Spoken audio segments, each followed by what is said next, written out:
Hello students, स्वागत है आपका फिजिक्स ग्राउंड यूट्यूब चैनल पर। Heat and thermodynamics lecture series के पहले लेक्चर में हम लोग डिस्कस करेंगे थर्मोडायनेमिक्स के बारे में, उसके बेसिक कॉन्सेप्ट्स, जिसमें कुछ टर्मिनोलॉजी हैं, कुछ थर्मोडायनेमिक सिस्टम के बारे में डिस्कस करेंगे, जीरोथ लॉ और इंटरनल एनर्जी, छोटी छोटी चीज़ें और कुछ इनके एक्सप्लेनेशन जो कि हमारे कोर्स के लिए काफ़ी इंपॉर्टेंट है, आने वाले लेक्चर्स के लिए भी काफ़ी इंपॉर्टेंट है। इसको हम डिस्कस करेंगे। तो शुरू करते हैं बेसिक टर्मिनोलॉजी से। और बेसिक टर्मिनोलॉजी से पहले हम डिस्कस कर लें थोड़ा सा कि थर्मोडायनेमिक्स है क्या चीज़। थर्मो, जैसे कि हमें पता है, थर्मोडायनेमिक्स थर्मो वर्ड से ही पता चल रहा है कि हमें कुछ थर्मल, कुछ हीट, एनर्जी, इस तरह की चीज़ों को डिस्कस करना है।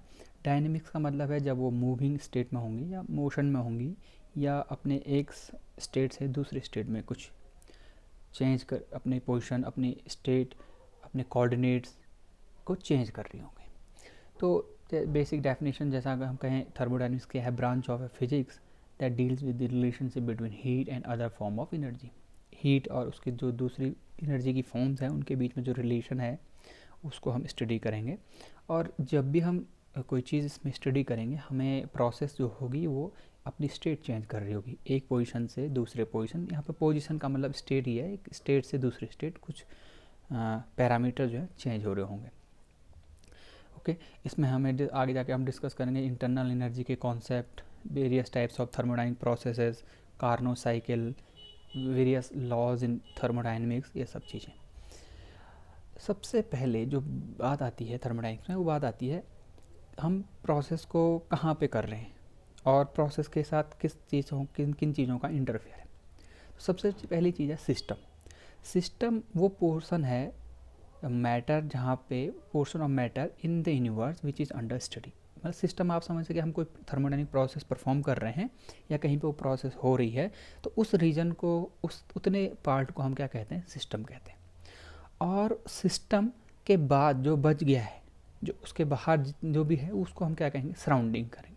और इन दोनों के बीच जो एक इमेजिनरी बाउंड्री हम लोग बना लेते हैं, हम लोग कंसिडर कर लेते हैं, इसको हम बाउंड्री कहेंगे। बाउंड्री है सिस्टम और सराउंडिंग के बीच का एक लाइन कह लो या एक रीजन कह लो, जहाँ तक सिस्टम, जहाँ तक हम उसको थर्मोडायनेमिक प्रोसेस को कंसीडर कर रहे हैं, जहाँ तक उसको हम समझ पा रहे हैं या जहाँ तक वो प्रोसेस हो रही है, उसके बाद जो है beyond the system some rest of the जो चीज़ें हैं वो क्या है, बाउंड्री की तरह, वो है सराउंडिंग्स की तरह। ओके, तो दो पिक्टोरियल रिप्रेजेंटेशन जो नीचे दिखाए गए हैं उसमें देखिए आप, दिखाई दे रहा है सिस्टम है, फिर एक बाउंड्री जो इमेजनरी बाउंड्री है, उसके बाहर जो आउटसाइड वर्ल्ड है वो क्या हो गया, हमारा सराउंडिंग हो गया। तो सिस्टम, बाउंड्री एंड सराउंडिंग, ये तीनों बेसिक कंपोनेंट हैं हमारे किसी भी थर्मोडायनेमिक प्रोसेस के लिए।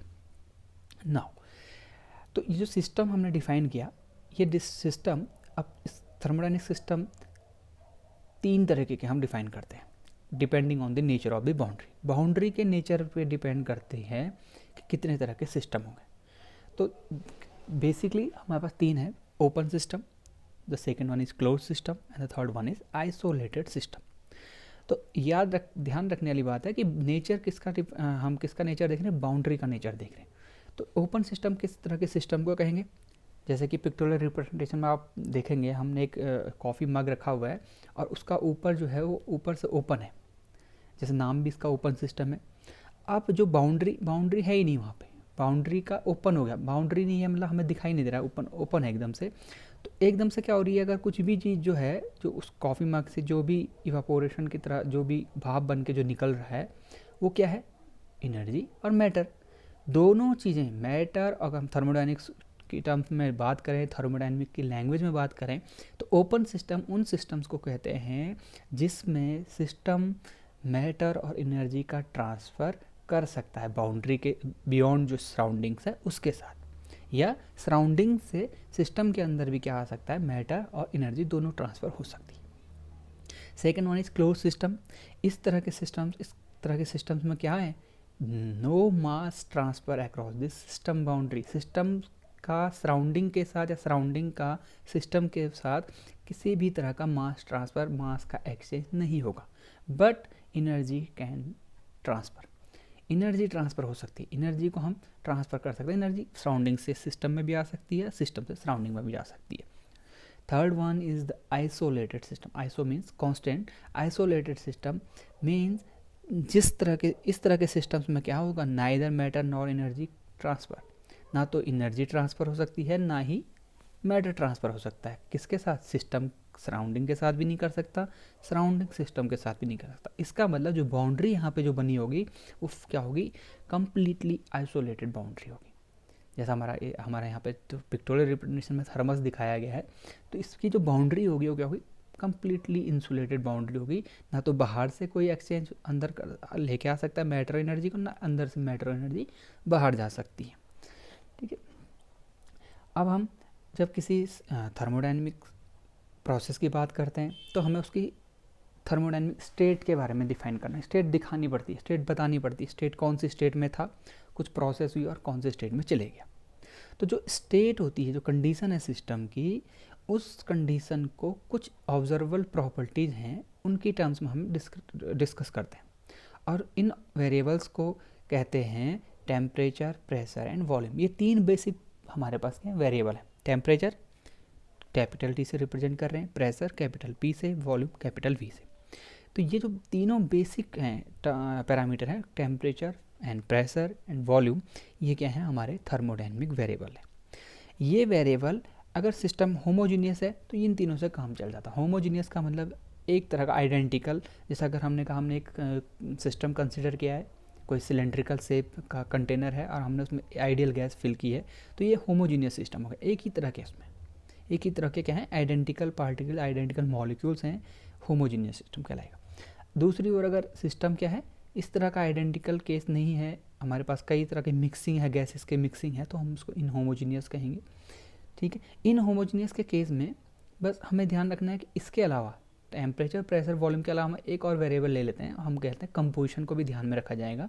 तो उसको हम उस टाइम पे हमारे वेरिएबल्स क्या हो जाएंगे, बढ़ जाएंगे. Temperature, pressure, volume, composition. इस पूरे कोर्स के दौरान हम हमेशा होमोजीनियस सिस्टम्स की बात करेंगे. मीन्स हमारे लिए थर्मोडायनेमिक वेरिएबल्स क्या हो गए हैं, टेम्परेचर, प्रेशर एंड वॉल्यूम. अब किसी तरह से ये जो वेरिएबल्स किसी स्टेट को बता रही हैं थर्मोडायनेमिक प्रोसेस की, थर्मोडायनेमिक सिस्टम की, अगर ये किसी तरह से क्या हो रही हैं, हम क्या कर रहे हैं, अगर इसकी स्टेट चेंज हो रही है, मीन्स ये अगर इनिशियल स्टेट पे थी, कोई थर्मोडायनेमिक सिस्टम इनिशियल स्टेट में था और कुछ प्रोसेस हुई, थर्मोडायनेमिकल प्रोसेस हुई और वो स्टेट चेंज करके फाइनल स्टेट में पहुंच गई, तो इसी अगर इन वेरिएबल्स की डिपेंडेंसी सिर्फ इनिशियल पोजीशन और इनिशियल स्टेट और फाइनल स्टेट में है, तो ये वेरिएबल्स क्या कहलाते हैं, स्टेट फंक्शन को कहलाते हैं. मीन्स इनिशियल स्टेट का मतलब है, स्टेट का मतलब समझ लो कि अगर हमने कहा कि सपोज इनिशियल स्टेट मतलब प्रेशर की वैल्यू P1 है, वॉल्यूम की वैल्यू V1 है, टेम्परेचर की वैल्यू T1 है, और कुछ थर्मोडायनेमिक प्रोसेस हुई और चेंज होगी value P2, V2 and T2 में. और अगर इस दौरान वो किस तरह से चेंज हुई, क्या उसका रास्ता था, पाथ था, किस तरह से वो चेंज हुई, इस पर डिपेंड नहीं करते हुए सिर्फ इनिशियल और फाइनल कंडीशन पर अगर डिपेंड करे, तो इस तरह के वेरिएबल्स को, इस तरह के फंक्शन को हम क्या कहते हैं, state function. Now equation of state. तो हमने स्टेट डिफाइन की. स्टेट मीन्स कंडीशन है, सिस्टम की कैसी कंडीशन है, कौन सी अवस्था में वो है, और उस अवस्था को अगर हम किसी मैथमेटिकल एक्सप्रेशन से रिप्रेजेंट करना चाहें, तो वो मैथमेटिकल एक्सप्रेशन, वो इक्वेशन जो कि इन तीनों बेसिक वेरिएबल्स का फंक्शन होगा, डिपेंड करता होगा उन पे. जैसे यहाँ पे दिखाया भी गया, आप देख रहे हैं, प्रेशर, वॉल्यूम, टेम्परेचर का फंक्शन है और हम उसको इक्वेट कर लेते हैं इक्वल टू 0. तो ये जो इक्वेशन है, ये इक्वेशन कहलाती है इक्वेशन ऑफ स्टेट. ठीक है. थर्मोडायनेमिक्स में ये इक्वेशन, या आपने कभी जो भी बेसिक आपने फिजिक्स में पढ़ा है, जैसे आपने equation F equal to ma, इस तरह से कई सारे आपने सिस्टम पढ़े होंगे, फिजिक्स की ब्रांचेस में पढ़ा होगा, तो वो इक्वेशन ऑफ स्टेट जो है वो बताती है कि थर्मोडायनेमिक सिस्टम या प्रोसेस कैसी स्टेट में है और किस तरह से चेंज हो रहा है. अब यहाँ पे हम दो बहुत बेहतरीन एग्जांपल के थ्रू समझा सकते हैं. जैसा हमारा पहला एग्जांपल है आइडियल गैस इक्वेशन. आप देख रहे हैं आइडियल गैस इक्वेशन लिखी हुई है PV इक्वल टू RT. आप देख रहे हैं PV इक्वल टू RT की इक्वेशन है जिसमें कि प्रेशर, वॉल्यूम, टेम्परेचर तीनों थर्मोडायनेमिक वेरिएबल इंक्लूड किए गए हैं, इंक्लूड हैं उसमें पहले से. तो ये क्या होगी, एक इक्वेशन ऑफ स्टेट होगी. किसके लिए, जो आइडियल गैस को बताती है, समझाती है, आइडियल गैस के नेचर को समझने के काम आती है. और दूसरा इंपॉर्टेंट एग्जांपल है वैन डर वाल इक्वेशन. वैन डर वाल इक्वेशन जो है रियल गैसेस की प्रॉपर्टीज, कैरेक्टरिस्टिक्स समझने के लिए यूज़ की जाती है. इसमें भी आप देख रहे हैं प्रेशर, वॉल्यूम, टेम्परेचर इंक्लूड है. तो ये जो दोनों एग्जांपल्स हैं इसमें बहुत अच्छे से हम देख सकते हैं जो इक्वेशन है वो क्या है, थर्मोडायनेमिक वेरिएबल का पे डिपेंड कर रही है। तो ये इक्वेशन क्या कहलाते हैं, इक्वेशन ऑफ स्टेट, जो कि हमें इक्वेशन स्टेट को समझने में काम आती है। ठीक हो गया। और किसी भी थर्मोडायनेमिक सिस्टम की कितनी भी जो भी हम स्टडी कर रहे हैं, हर एक थर्मोडायनेमिक सिस्टम की अपनी क्या होती है, इक्वेशन ऑफ स्टेट होती है। जैसे हमने एक सिस्टम लिया आइडियल गैस का, तो आइडियल गैस इक्वेशन यूज करेंगे। अगर हम रियल गैस लेंगे तो रियल गैस इक्वेशन यूज करेंगे। Now intensive and extensive properties, अगर हम नीचे जो टेबलर फॉर्म है उसको देखें और डेफिनेशन को कंपेयर करें, intensive properties are independent of the amount of the substance present in the system, whereas extensive properties depend upon the quantity of matter contained in the system. इनके example intensive के हैं temperature, density and so on. Sir extensive के हैं mass, volume, internal energy and so on. Intensive property को कह रहा है non additive है, एक्सटेंसिव को कहता है एडिटिव है। तो ये ऊपर पिक्टोरियल रिप्रेजेंटेशन में भी दिखाया है। इंटेंसिव प्रॉपर्टी में जैसे हम टेम्परेचर की बात कर रहे हैं, अब सपोज करो हम एक एग्जांपल लेते हैं, हम एक सिलेंड्रिकल कंटेनर ले रहे हैं और जिसमें हमने गैस फिल किया, और अब इस गैस को अगर हम बीच में से पार्टीशन यूज़ करें, अगर हम उसमें बीच में कुछ रख दें और दो भागों में बांट दें, तो आप देखोगे कंटेनर का टेम्परेचर चेंज नहीं होगा। मीन्स अगर दो पार्टीशन का टेम्परेचर सेम रहेगा। अगर वो कंटेनर हमने 30 डिग्री सेल्सियस में रखा है और हम बीच में एक पार्टीशन रख देते हैं, किसी तरह से उन दोनों कंटेनर को दो भागों में बांट देते हैं, तो टेम्परेचर चेंज नहीं होगा। टेम्परेचर चेंज नहीं हुआ मतलब वो प्रॉपर्टी टेम्परेचर जो है वो उस जो उसमें अमाउंट ऑफ द सब्सटेंस जो गैस उसमें रखी थी उस पर डिपेंड ही नहीं कर रही, इंडिपेंडेंट टेम्परेचर सेम है। तो ये क्या हो गया, इंटेंसिव प्रॉपर्टी। अब जैसे ही हमने पार्टीशन किया लेकिन वॉल्यूम चेंज हो गया, मास चेंज हो गया। हो सकता है एक पार्टीशन के एक साइड ज़्यादा पार्टिकल चले जाएँ, ज़्यादा मॉलिक्यूल चले जाएँ, एक साइड कम जाएँ, तो मास और वो मास क्या हो गया, डिस्ट्रीब्यूट हो गया, मास क्या हो गया, चेंज हो गया, वॉल्यूम भी चेंज हो गया। इसी तरह से उनकी इंटरनल एनर्जी भी चेंज होगी। तो ये क्या है, एक्सटेंसिव प्रॉपर्टी। एक्सटेंसिव प्रॉपर्टी में जब हम ओवरऑल सिस्टम का वॉल्यूम या मास देखेंगे तो एडिटिव नेचर का होता है। मीन्स जितने भी वॉल्यूम में हमने उसको बांट दिया, हमने दो भागों में बांटा तो V1 + V2। लेकिन इंटेंसिव प्रॉपर्टी को हम एडिटिव नहीं कहते हैं, वो एडिटिव नहीं होती। टेम्परेचर सेम है, हमने पार्टीशन किया, टेम्परेचर 30 डिग्री सेल्सियस ही रहा, लेकिन तो उसको हम क्या कहेंगे, ओवरऑल टेम्परेचर भी क्या है, 30 डिग्री है। तो हम क्या कह रहे हैं कि वहाँ पे एडिटिव नेचर नहीं होता इस तरह की प्रॉपर्टीज का। Now thermodynamic equilibrium. इक्विलिब्रियम हम सब इक्विलिब्रियम शब्द सुनते ही हमें पता चल जाता है कि बैलेंस कंडीशन है। किसी भी सिस्टम के लिए अगर इक्विलिब्रियम यूज़ हो रहा है इसका मतलब बैलेंस कंडीशन में है। अब थर्मोडायनेमिक इक्विलिब्रियम की बात कर रहे हैं तो थर्मोडायनेमिक सिस्टम क्या होगा, इक्विलिब्रियम होगा, मतलब सिस्टम और सराउंडिंग के बीच में क्या होगा, कुछ बैलेंस कंडीशन बनी हुई होगी। अब थर्मोडायनेमिक्स में अगर कोई सिस्टम को, किसी भी सिस्टम को इक्विलिब्रियम कंडीशन बनानी है, इक्विलिब्रियम में हम उसे कहना चाह रहे हैं वो होगा, तो कब होगा, जब वो इन नीचे दी गई 3 कंडीशन को पूरी तरह से फॉलो करता होगा। The first one is mechanical equilibrium, second one is thermal equilibrium and third one is chemical equilibrium. इन तीनों को वो क्या करें, कंप्लीटली सेटिस्फाई करें। तो जो फर्स्ट है वो क्या है, मैकेनिकल इक्विलिब्रियम। मैकेनिकल मीन्स है हमारे पास, जैसे हम अगर मैं इसको डेफिनेशन यहाँ पे इसको पढ़ूँ, it is related to balanced force acting on a system. So for a system to be in mechanical equilibrium there should be no unbalanced force acting on the system. मतलब कि उस सिस्टम पे जितने भी फोर्स एक्ट कर रहे हैं, जैसे कि प्रेशर है और भी कोई फोर्स अगर उस पर एक्ट कर रहा है, तो वो फोर्स क्या हो, बैलेंस्ड कंडीशन हो, किसी भी डायरेक्शन से हो, किसी भी तरीके से हो, कहीं से भी लग रहे हो, 2 से ज़्यादा लग रहे हो, कितने भी लग रहे हो, सबका जो होना चाहिए, क्या होना चाहिए, बैलेंस फोर्स होना चाहिए। ऐसा नहीं है कि एक साइड से फोर्स लग रहा है, दूसरी साइड से कोई दूसरा फोर्स लग रहा है, दोनों की जो है वैल्यू अलग अलग है, तो वो क्या हो जाएगा, अनबैलेंस फोर्स हो जाएगा, तो वो इक्विलिब्रियम नहीं कहलाएगा। तो इक्विलिब्रियम, मैकेनिकल इक्विलिब्रियम के लिए क्या होना चाहिए कि फोर्स जितने भी एक्ट कर रहे हो सिस्टम पे वो बैलेंस्ड फोर्स एक्ट होना चाहिए, उस पर बैलेंस फोर्स लगे होना चाहिए, उसको हम क्या कहेंगे, mechanical equilibrium. Second one is thermal equilibrium. Thermal equilibrium, thermal means temperature. आप सिस्टम के डिफरेंट पार्ट्स पे कहें या सिस्टम और सराउंडिंग के साथ कंपेयर करके देखें, तो थर्मल इक्विलिब्रियम होने के लिए सिस्टम के अपने अलग अलग पार्ट्स में या सिस्टम का सराउंडिंग या सराउंडिंग के सिस्टम का टेम्परेचर क्या होना चाहिए, सेम होना चाहिए। अगर हम कह रहे हैं सिस्टम का टेम्परेचर T1 है और सराउंडिंग का T2 है, तो T1 = T2 वाली कंडीशन होनी चाहिए। मीन्स टेम्परेचर जहाँ पे इक्वल हो जाएगा तो वो दोनों चीज़ें आपस में क्या कहलाएंगी, थर्मल इक्विलिब्रियम में कहलाएंगी। Third one is chemical equilibrium. Chemical equilibrium में लिखा गया जैसे no transfer of any constituent particles in a chemical reaction should take place from one part of the system to the other part. Means कि किसी भी तरह से chemical reaction की तरह की वजह से मास का ट्रांसफर नहीं होना चाहिए। मास क्या होना चाहिए इसमें? मास पार्टिकल्स का मतलब है मास से रिलेटेड, मतलब है कि पार्टिकल्स आपस में ट्रांसफर, ऐसा ना हो कि इधर से सारे किसी केमिकल रिएक्शन, कोई केमिकल रिएक्शन हुई और मास क्या है, पूरा मास कहीं एक जगह पे शिफ्ट हो गया या कहीं किसी तरह से सिस्टम का सराउंडिंग के सिस्टम के साथ क्या हो गया, पूरी तरह से कॉन्स्टिट्यूएंट जो पार्टिकल्स है वो ट्रांसफ़र नहीं होने चाहिए, एक बैलेंस कंडीशन बनी होनी चाहिए, एक तो मान के चलो कंजर्वेशन पार्टिकल्स का बना होना चाहिए। तो इसको हम क्या कहेंगे? Chemical equilibrium. अब आप देखते हैं different types of thermodynamic processes. तो थर्मोडायनेमिक प्रोसेस बहुत इंपॉर्टेंट टॉपिक है ये थर्मोडायनेमिक्स का। इसमें जो भी हम थर्मोडायनेमिक प्रोसेस डिस्कस कर रहे हैं आगे जाके हमने इनके बारे में हर, चाहे हम सेकेंड लॉ ऑफ थर्मोडायनेमिक्स पढ़ें, चाहे हम different types of work done calculate करना चाहें, तो इन प्रोसेस के लिए हमें सब चीज़ें डिस्कस करनी पड़ेंगी और ये बहुत इंपॉर्टेंट टॉपिक है थर्मोडायनेमिक्स में। थर्मोडायनेमिक प्रोसेस, कोई थर्मोडायनेमिक प्रोसेस कब कहलाती है या क्या मतलब है इसको हम कैसे डिफाइन करें?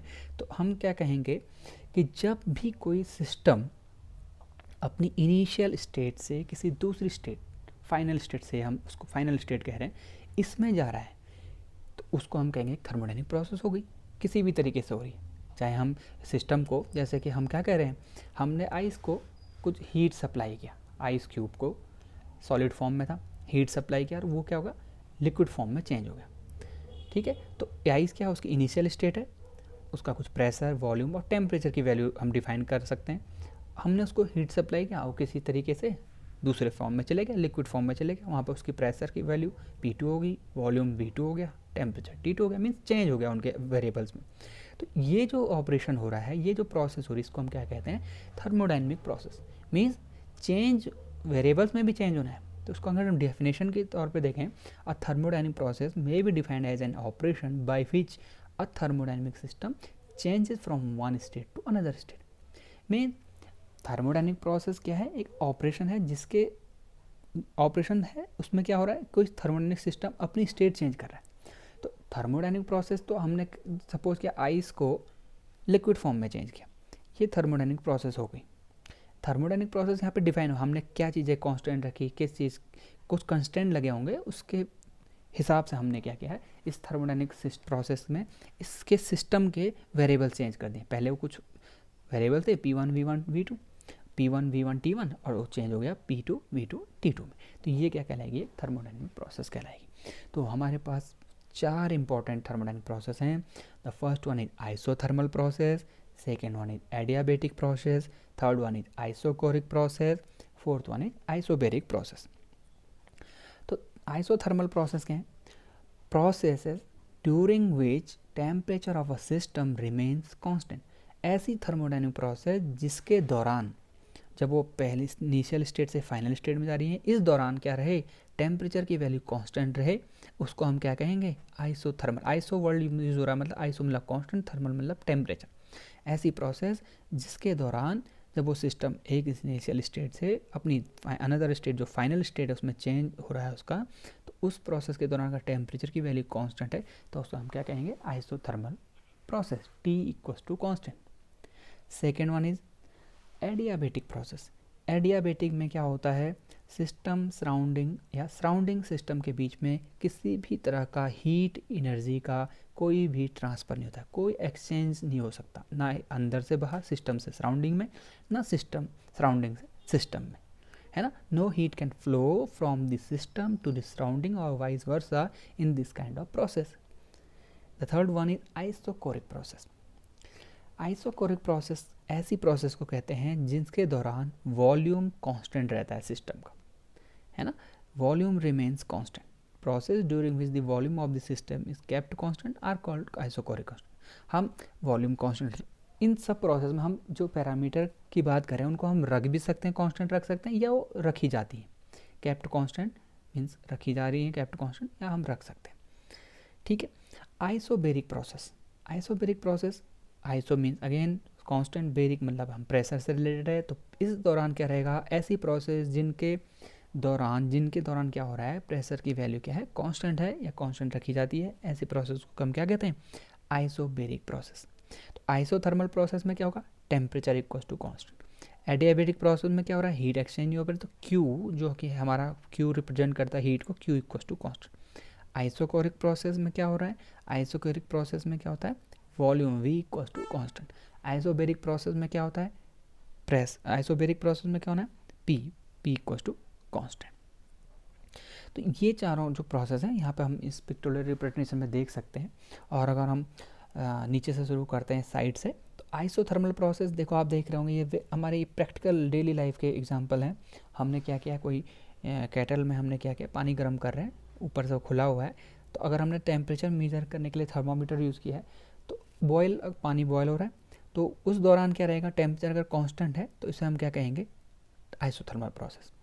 सेकेंड जो एडियाबेटिक प्रोसेस है, यहाँ पे हमने एक सिलेंड्रिकल पिस्टन सिस्टम हमने कंसिडर किया है। अब इसकी जो ग्रे कलर के से दिखाई दे रही है, ये वॉल जो है इंसुलेटेड वॉल है। अब चाहे हम पिस्टन को ऊपर को एक्सपेंड करने की कोशिश करें गैस को, चाहे हम उसको कंप्रेस करें, अगर ये गैस फिल किया गया है इसके अंदर, तो कुछ भी होगा, लेकिन इंसुलेटेड वॉल होने की वजह से कोई हीट सिस्टम से सराउंडिंग या बाहर से अंदर सराउंडिंग से सिस्टम में नहीं जा सकती है, तो हीट का ट्रांसफर ही नहीं हो रहा है, तो इसको हम क्या कहेंगे, एडियाबेटिक प्रोसेस। अब है आइसोबेरिक में आप देख रहे होंगे हमने क्या किया है, उस वेसल का, उस बर्तन का लिड ओपन रखा है, तो जितना भी हम उसको, जो भी हम इसको सप्लाई कर रहे हैं हीट, उस दौरान क्या है, प्रेशर की वैल्यू कांस्टेंट है, प्रेशर कांस्टेंट रहेगा क्योंकि लिड ओपन है, तो इसको क्या कहेंगे हम, आइसोबेरिक, क्योंकि pressure remains constant during this process. The last one is isochoric process. Isochoric process, choric का मतलब होता है वॉल्यूम से, आइसोकोरिक प्रोसेस का मतलब क्या है, अब देखो हमने उस लिड को क्या कर दिया, बंद कर दिया, तो बंद करने से क्या होगा, वॉल्यूम क्या हो गया, कांस्टेंट हो गया उस प्रोसेस के लिए। तो ऐसी थर्मोडायनामिक प्रोसेस जिसके दौरान क्या होता है, वॉल्यूम की वैल्यू कांस्टेंट होगी, उनको हम कहेंगे आइसोकोरिक प्रोसेस। अब हम बात करते हैं zeroth law of thermodynamics. Zeroth law of thermodynamics, ये लॉ कहता है कि अगर कोई सिस्टम ए, हमने यहाँ पे नाम दे दिया उसका ए, वो सी सिस्टम के साथ थर्मल इक्विलिब्रियम में है। ध्यान देने वाली बात है, thermal equilibrium. Thermal equilibrium mean अब ए और सी का टेम्परेचर क्या हो गया, सेम हो गया। और कोई तीसरा सिस्टम बी, वो भी क्या है, सी के साथ थर्मल इक्विलिब्रियम में है, ठीक है ना, तो क्या हो गया, वो भी बी और सी का भी टेम्परेचर क्या हो गया, सेम हो गया। तो अगर ऐसी कंडीशन है तो ए और बी भी आपस में क्या होते हैं, हमेशा थर्मल इक्विलिब्रियम में रहते हैं, ठीक है। तो ये स्टेटमेंट लिखा भी है, this law states that if a system say A is in thermal equilibrium with the system C and another system say B is also in thermal equilibrium with system C, then A and B are also in thermal equilibrium with each other. A C के साथ thermal equilibrium में है, B भी सी के साथ thermal equilibrium में है, तो ए और बी आपस में क्या होंगे, एक दूसरे के साथ थर्मल इक्विलिब्रियम में होंगे। ये जो लॉ है जीरोथ थर्मोडायनेमिक्स का, ये टेम्परेचर के कॉन्सेप्ट को बनाता है। सपोज करो हमने क्या किया, एक हॉट बॉडी का मतलब जिसका टेम्परेचर थोड़ा ज़्यादा है, किसी उसके बगल में अगर हमने कोल्ड बॉडी रख दी जिसका टेम्परेचर थोड़ा कम है, मीन्स टेम्परेचर ज़्यादा वाली बॉडी को हम या सिस्टम को हम हॉट बॉडी कहते हैं, और टेम्परेचर जिसका कम है as compare to the hot body, तो उसको हम कोल्ड बॉडी कहते हैं। तो अगर हमने उन दोनों को आसपास रख दिया, पास रख दिया एकदम, थोड़ी देर में क्या होगा, आप देखोगे वो ठंडी वाली जो बॉडी है, कोल्ड बॉडी जो जिसका टेम्परेचर कम था, वो भी क्या हो गया, थोड़ी देर में दोनों का टेम्परेचर आप देखोगे एकदम से बराबर हो गया। और थोड़ी देर बाद क्या होगा, आपको लगेगा कि अब हीट ट्रांसफ़र नहीं हो रही है, अब क्या होगा, दोनों सिस्टम क्या हो गए, एक ही टेम्परेचर पर आ गए। तो इस तरह की कंडीशन को हम कहते हैं थर्मल इक्विलिब्रियम। मीन्स जब दोनों का टेम्परेचर सेम हो जाए और हीट ट्रांसफ़र, हीट का फ्लो जो है वो बंद हो जाए, हीट का मूवमेंट बंद हो जाए, तो इस कंडीशन को हम कहेंगे कि ये क्या हो गया, थर्मल इक्विलिब्रियम बन गया यहाँ पे, ठीक है। तो ये बताता है, ये लॉ बताता है कि जो है टेम्परेचर जो है एक फंडामेंटल प्रॉपर्टी है और मेजरेबल प्रॉपर्टी है। किसी भी सिस्टम की, मैटर की जो टेम्परेचर क्या है, फंडामेंटल एंड मेजरेबल प्रॉपर्टी, हम मेज़र भी कर सकते हैं, ठीक है। अब टेम्परेचर क्या बताता है, अब टेम्परेचर बताता है किसी सिस्टम के बारे में कि वो इक्विलिब्रियम में है या नहीं है, किसके साथ, अपने बगल वाले सिस्टम के साथ, अपने नज़दीकी सिस्टम के साथ वो थर्मल इक्विलिब्रियम में है या नहीं है। Now external and internal works, बहुत इंपॉर्टेंट जो है ये टॉपिक है। हमें जब भी हम फर्दर लेक्चर्स, वीडियो लेक्चर्स में डिस्कस करेंगे। कई जगहों पे कई सारे सिस्टम्स के लिए, चाहे हम वर्क डन निकालें different types of thermodynamic processes के लिए, यहाँ कार्नो साइकिल डिस्कस करें, या बहुत सारे जहाँ पे हमने प्रैक्टिकल एग्जांपल्स डिस्कस करने हैं, वहाँ पे हमें इन दो टर्म्स का बहुत यूज़ करना पड़ेगा, एक्सटर्नल वर्क, इंटरनल वर्क। तो अगर हम पहले एक्सटर्नल वर्क की बात कर लेते हैं। एक्सटर्नल में बाह्य जो कार्य है। एक्सटर्नल वर्क, पहले मैं डेफिनेशन इसको देख लेता हूँ यहाँ पे। If a force is exerted by the system as a whole on its surrounding and a displacement takes place, the work done that is done by the system or on the system is called external work। आप नीचे pictorial representation देख रहे होंगे, यहाँ पर हमने एक piston use किया। अब देखो इस पिस्टन जो है, ये सिलेंड्रिकल जो सिस्टम है, इसके अंदर गैस फिल की गई है, सपोज करो आइडियल गैस फिल है। अब जैसे ही मैं इस पिस्टन को ऊपर की ओर खींच रहा हूँ, तो आप देखोगे डी डिस्प्लेसमेंट हो गया। अब क्या हुआ, जैसे ही हम पिस्टन खींच रहे हैं ऊपर को, वो गैस मॉलिक्यूल क्या कर रहे हैं, गैस एक्सपेंड हो रही है। तो गैस एक्सपेंड होने के पास क्या करेगी, वो प्रेशर को क्या करेगी, प्रेशर के साथ प्रेशर को और ज़्यादा उस पर वर्क, मतलब उसको प्रेशर के अगेंस्ट काम करना शुरू करेगी। तो ये क्या हो गया, external work done. External work done by the system, ये सिस्टम के द्वारा एक्सटर्नल वर्क हुआ। और अगर हम क्या करते, इसको कंप्रेस करते, नीचे की ओर धक्का देते, तो ये क्या होता, ऑन द सिस्टम वर्क कहलाता। तो एक्सटर्नल वर्क ये चीज़ है। External work means by the system का मतलब उसके पार्टिकल्स, उसके मॉलिक्यूल, गैस मॉलिक्यूल क्या कर रहे हैं, अगेंस्ट द प्रेशर काम कर रहे हैं, एक्सपेंड होने में जो काम कर रहे हैं, जो वर्क कर रहे हैं, उसे हम कहेंगे bye the system, work done by the system. और जब हम कंप्रेस कर रहे हैं, नीचे की ओर उसको कंप्रेस कर रहे हैं, तो जब हम बाहर से काम कर, इस टाइम पे हम सिस्टम पे काम करें, तो इसको हम कहेंगे ऑन दिस सिस्टम। तो ये एक्सटर्नल वर्क है। और इंटरनल वर्क क्या होता है, इंटरनल वर्क होता है उस सिस्टम जो कॉन्स्टिट्यूएंट पार्टिकल्स हैं, जो भी सिस्टम जिस भी तरह गैस मॉलिक्यूल्स हमने कहा आइडियल गैस है, वो पार्टिकल आपस में जो फोर्स एटॉमिक या इंटरमॉलिकुलर फोर्स से बंधे हुए हैं, उसके अगेंस्ट जो काम कर रहे हैं, वो हो गया हमारा इंटरनल वर्क। ठीक है। अब यहाँ पे वर्क डन जो है नेगेटिव, वर्क डन पॉजिटिव का कॉन्सेप्ट है। Work done on this system अगर हम कह रहे हैं, तो इसका मतलब हम एनर्जी को ऐड कर रहे हैं सिस्टम में, तो इस टाइम पर वर्क क्या हो जाएगा, निगेटिव हो जाएगा। Work done by this system कर रहे हैं, तो एनर्जी क्या हो रही है, सिस्टम से लीव हो रही है, तो यहाँ पे वर्क क्या कहेंगे, वर्क को पॉजिटिव कंसिडर करेंगे। Now temperature and heat, difference between heat and temperature. तो हम सब जानते हैं हीट क्या है। हीट जब भी एनर्जी ट्रांजिट होगी, एनर्जी मोशन में होगी, एनर्जी ट्रांसफ़र हो रही होगी, उसको हम क्या कहेंगे, हीट। ठीक है। और हीट जो है वो क्या करती है कि कैसे एनर्जी फ्लो हो रही है, एनर्जी मूव कर रही है, उसको मेजर करती है। ठीक है। हीट क्या करता है, कोई भी ऑब्जेक्ट जो है, कोई भी सिस्टम क्या गेन कर सकता है या लॉस कर सकता है उसको। ठीक है। ऑब्जेक्ट क्या, सिस्टम के अपनी हीट का कुछ कॉन्सेप्ट नहीं है। And object can gain heat or loss heat, but it can not have heat. Heat is a measure of change, never a property positive by an object or system. ये measure है, मैंने कहा था कैसे change को major कर रही है, कि एनर्जी कैसे मूव कर रही है, फ्लो हो रही है, कम हो रही है, ज़्यादा हो रही है, ये चीज़। टेम्परेचर क्या है, टेम्परेचर एक प्रॉपर्टी है, मेजरेबल प्रॉपर्टी है, जो ये बताती है कि ऑब्जेक्ट को कोल्ड है, ऑब्जेक्ट हॉट है। तो ये degree of hotness and coldness हमने सबने पढ़ा हुआ है इसको इस तरह से। तो यहाँ पे हमने इस तरह से दिखाया है जो एक डिफरेंस है।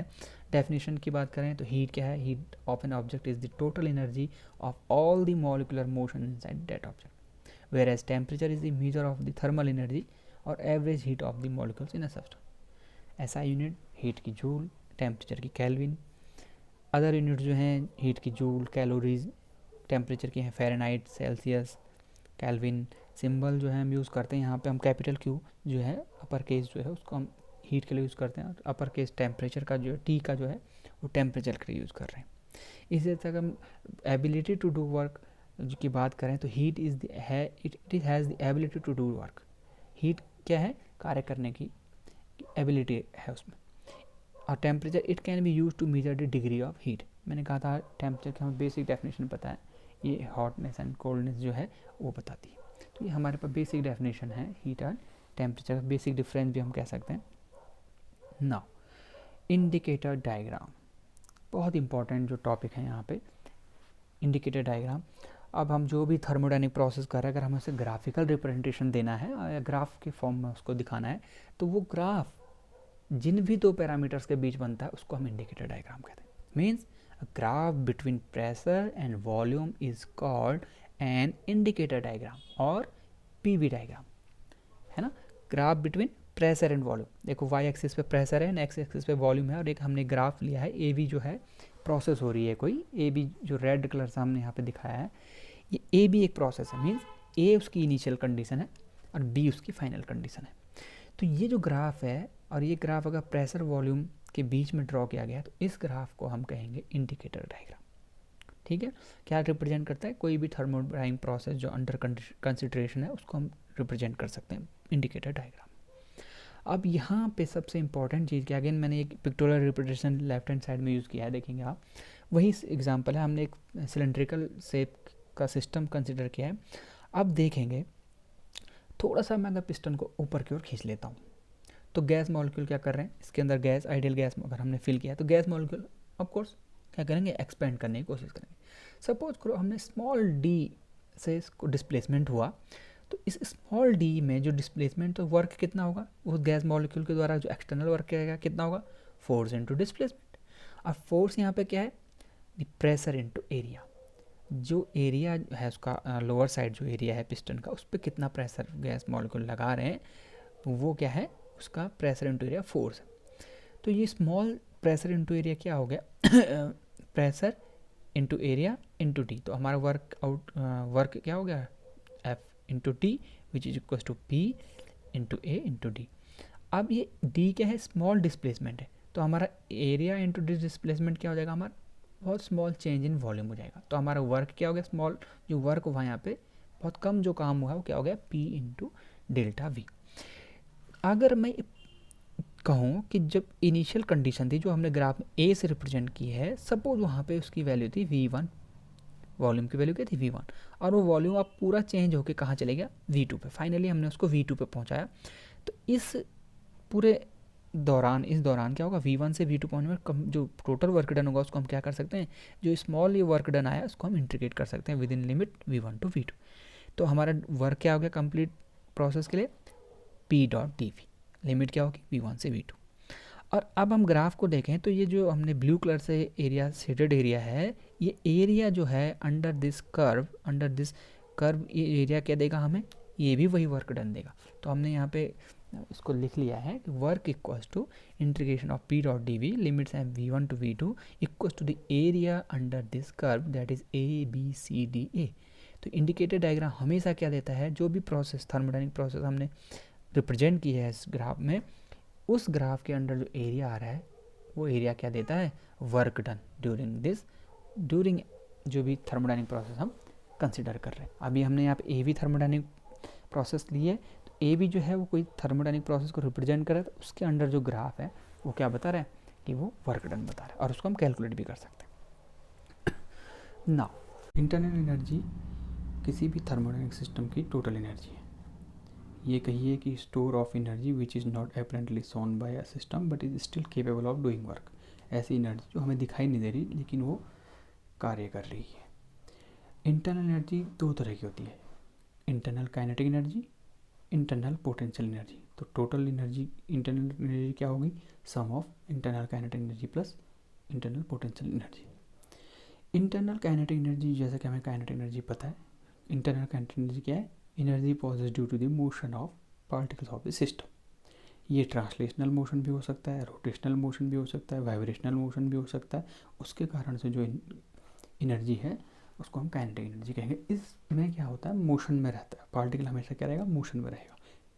दूसरी तरह है internal potential energy. Internal potential energy due to the configuration of the system. Configuration of the system में वो जो मॉलिक्यूलर अट्रैक्शन, जो मॉलिक्यूलर फोर्स की हम बात कर रहे थे, वो जो उसकी वजह से जो एनर्जी है उसको हम क्या कहेंगे, इंटरनल पोटेंशियल एनर्जी। और ये एनर्जी जो इंटरनल पोटेंशियल एनर्जी है depends on the separation between the particle of the system, उसके सेपरेशन पे डिपेंड करेगा।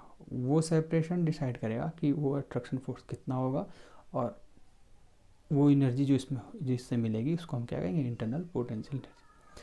तो इंटरनल पोटेंशियल एनर्जी के लिए कुछ बातें बहुत ही महत्वपूर्ण हैं। जो सबसे पहला है वो है it solely depends on temperature. Internal energy पूरी तरह से टेम्परेचर डिपेंडेंसी होती है उसकी। हम टेम्परेचर इंक्रीज करेंगे, इंटरनल एनर्जी इंक्रीज होगी, घटाएंगे तो इंटरनल एनर्जी भी घटेगी। जैसा हमने एग्जांपल दिया था, अगर हम एक सिलेंड्रिकल पिस्टन लें, सिस्टम लें इस तरह से कि जिसमें हम पिस्टन को, मूवेबल पिस्टन है और हम उसमें गैस अगर फिल किया और हम पिस्टन को ऊपर की ओर लिफ्ट करते हैं तो क्या होगा, गैस एक्सपेंड होगी। और गैस एक्सपेंड होगी मीन्स अगर हमने उसको हीट सप्लाई दी है कुछ और गैस एक्सपेंड हो रही है तो उसकी क्या हो रही है, इंटरनल एनर्जी चेंज हो रही है। मीन्स टेम्परेचर जैसा हम उसको एनर्जी दे रहे हैं, टेम्परेचर इंक्रीज हो रहा है, टेम्परेचर इंक्रीज हो रहा है मतलब उसकी इंटरनल एनर्जी इंक्रीज हो रही है। दूसरा जो इंटरनल एनर्जी है स्टेट फंक्शन है। स्टेट फंक्शन का मतलब होता है वो इनिशियल कंडीशन जो होती है और फाइनल कंडीशन जो होती है उस पर डिपेंड करती है, ना कि जो पाथ फॉलो करके जा रहा है वो प्रोसेस, उस पर कोई डिपेंडेंसी नहीं होती उसकी। थर्ड वन इज़ किसी भी आइडियल गैस के लिए इंटरनल एनर्जी जो होगी वो इक्वल टू हो जाएगी उसकी इंटरनल काइनेटिक एनर्जी। यहाँ पे पोटेंशियल एनर्जी जो जाती है आइडियल गैस के लिए वो जीरो हो जाती है। लास्ट है साइक्लिक प्रोसेस जितनी भी होंगी उनके लिए ये चेंज इन इंटरनल एनर्जी क्या होगी, ज़ीरो होगी। साइक्लिक प्रोसेस क्या होती है, जिसमें हम पॉइंट ए इनिशियल पॉइंट से जा रहे हैं और आखिर में घूमकर पूरी प्रोसेस होने का फिर से कहाँ पे आ जा रहा है, अपनी initial condition initial point A पे आ जा रहा है, तो उसको हम साइक्लिक प्रोसेस कहेंगे। तो उस दौरान भी क्या होती है, चेंज इन इंटरनल एनर्जी की वैल्यू क्या होगी, हमेशा ज़ीरो होगी। आज के लिए इतना ही, जल्द मिलते हैं अपने अगले लेक्चर में। सब्सक्राइब